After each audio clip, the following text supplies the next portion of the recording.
Il faut que man nuyoo comme man je viens d'arriver maa ngi leen di nuyu yéen ñëpp maa ngi nuyu Bakary maa ngi nuyu Sekou maa ngi nuyu Jobas maa ngi nuyu Pape Sarr ñu ngi lay fay maa ngi Mamzer. nuyu maa ngi nuyu professeur Konaté Euh, maa ngi excusez-moi la dernière fois Bakary je t'ai envoyé un message tu ne m'as pas répondu. Non, tey laa ko gis. J'ai été obligé la dernière fois de m'expliquer un peu parce que maa ngi pare yëpp pour émission bi ma ne naa tëdd tuuti en attendant émission bi jot. Je me suis réveillé au moment où 10 minutes après vous avez terminé. Donc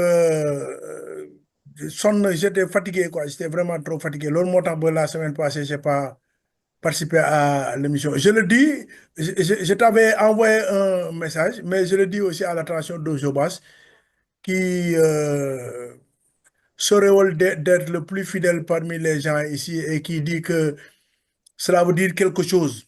Je ne sais pas ce que cela veut dire, mais il dit que cela veut dire quelque chose. Que c'est lui qui est toujours là et que cela veut dire quelque chose. Entre parenthèses, il nous a traité de margouillat parce que nous sommes des gens qui, quand on n'a pas quelque chose à dire, on ne vient pas à l'émission. Tout ça là, je l'ai entendu en direct sur YouTube. Et Bakary, j'attire ton attention sur le fait qu'il y a des choses quand même qu'il faudrait dire aux gens lorsque les gens sont en direct, parce que j'ai entendu ça. Comme moi, je l'ai entendu, certainement aussi beaucoup d'autres l'ont entendu. Et bon, ça ne me semble pas être quelque chose de très pertinent à dire dans un direct. Maintenant, je voudrais effectivement Mantam addu tuuti ci les trois thématiques là. D'abord, je commence par la question du Covid. Et là, comme le dit Pape Sarr, hein, il faut que ñu xam ne Covid bi ba Cour des comptes déposé rapport am. D'abord, président de la République Macky Sall moo waxoon il a commandité un rapport. Cour des comptes def rapport bi déposé ko ba mu ko déposé Yoro Dia le ministre Yoro Dia moom ak le feu Mamadou Moustapha Ba ñoom ñoo ñëwoon def benn conférence de presse pour expliquer. C'est à l'occasion de cette conférence de presse-là que Moustapha Ba ne affaire bi c'est 700 et quelques milliards qui ont été utilisés. Et dans les 700 et quelques milliards, c'est 6 milliards qui ont fait preuve, qui ont fait l'objet d'instructions judiciaires. Ce qui veut dire que 99,3% du budget alloué au Covid a été bien géré selon la Cour des comptes. Parce que aussi, chiffre bi boo ko jëlee côté bi aussi mën nga ko jëlee côté bële.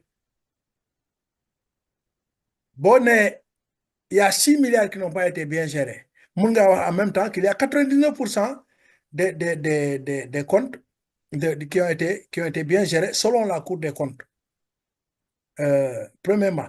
Mais malgré tout ça, le président de la République, Macky Sall, avait été clair. Xaalis bi ku ko ci laal di nga layoo. Il faut que tu expliques.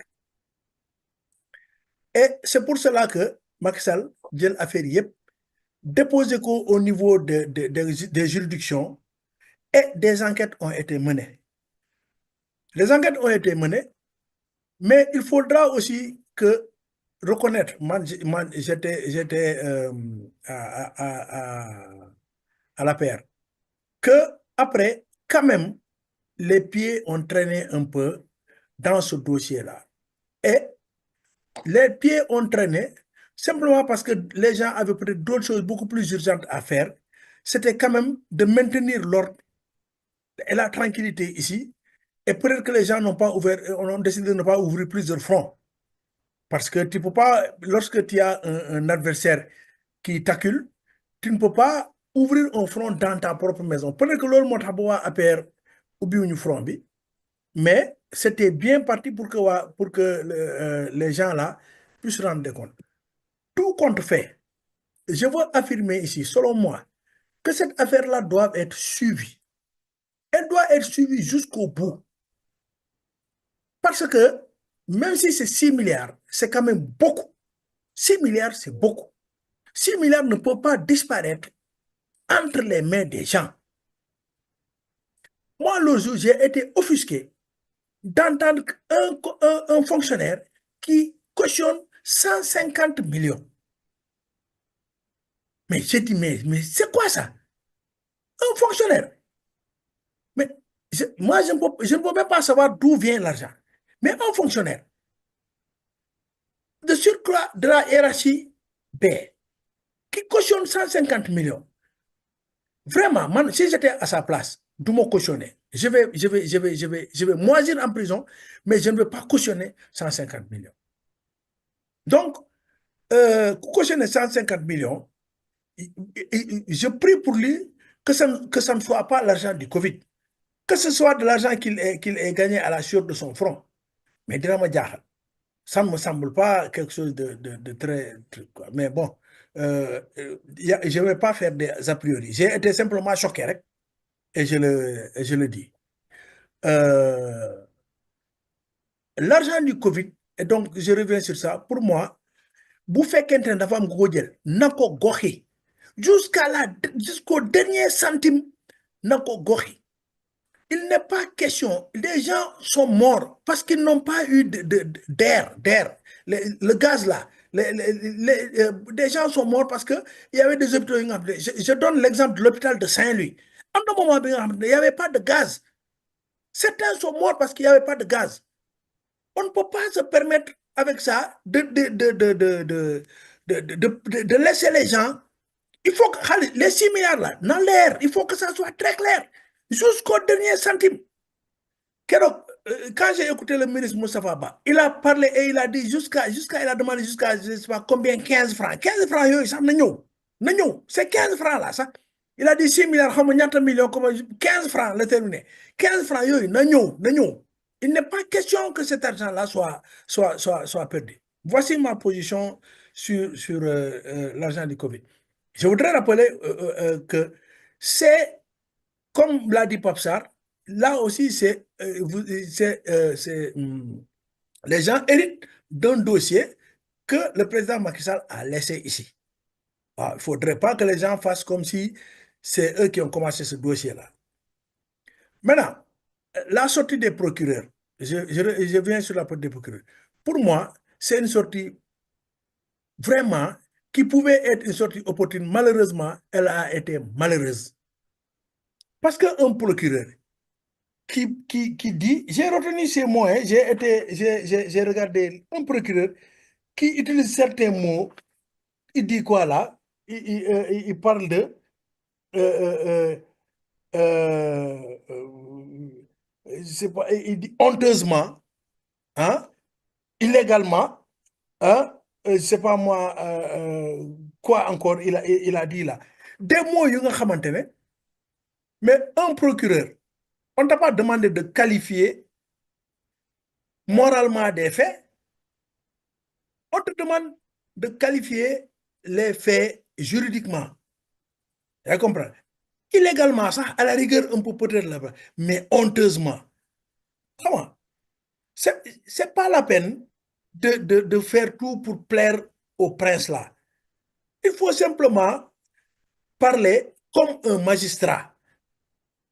Moudier. C'est ça qu'on attend d'un procureur. D'autant plus que, ce n'est pas forcément quelque chose de vrai. Déjà, combien de fois le procureur a qualifié des faits ici? Juge retenir le fait. Combien de fois le procureur devant le juge a libéré cette personne-là?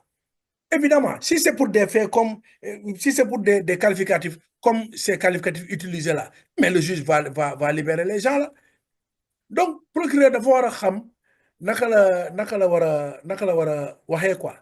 Ça a été catastrophique. Et puis, quand il dit on a récupéré des milliards, aucun milliard n'a été récupéré ici. Jusqu'à présent, aucun milliard n'a été récupéré. Quand même, nous, c'est vrai que nous demuñu Gànnaar, c'est vrai que suñu njàng soriwul, waaye cautionnement ne veut ku cautionner ne veut pas dire que kooku dafa sàcc ku cautionner dafa jël xaalis teg ko pour que ñu mun koo libérer et puis entre parenthèses cautionnement boobu sax mais c'est sélectif. Il y a des gens qui ont proposé ici de cautionner. On a refusé leur cautionnement. Ils sont toujours en prison. D'autres, on a accepté leur cautionnement.